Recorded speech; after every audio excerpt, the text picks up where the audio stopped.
Ese wigeze ubona umuntu ukora cyane kurusha abandi bose ariko akaguma inyuma y'abandi bose? Ikibazo ntabwo ari umuvuduko afite, ahubwo ni agasuzuguro k'intekerezo.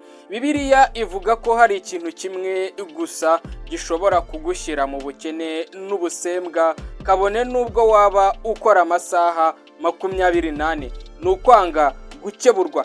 Niba ushaka kumenya niba inzira uriho uyu munsi kujyana mu bukene cyangwa mu cyubahiro, uyu munsi ugiye gufata umwanzuro udasubirwaho.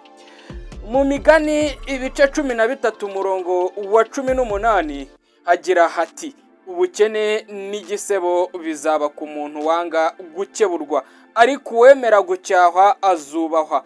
Abantu benshi bafite amatsiko yo gutera imbere, ariko bafite umutima unangiye. Bakora amakosa amwe buri munsi bakayagumaho kuko batifuza ko hari uwubagira inama cyangwa ngo abereke aho badohotse.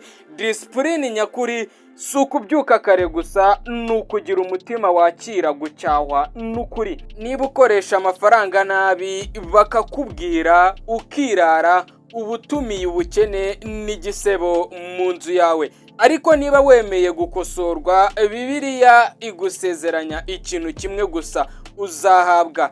Isomo ryawe uyu munsi: shaka ikintu kimwe abantu bagiye bakubwira ko ari kibi mu byo ukora, maze ucyemere, wikirwanaho, wikwisobanura. Gufata uwo mwanzuro wo gukosora iryo kosa niyo disipurine ya mbere ikugeza ku cyubahiro n'ubukene. Ubukene si amashereka, ni amahitamo y'umuntu wanga kumva.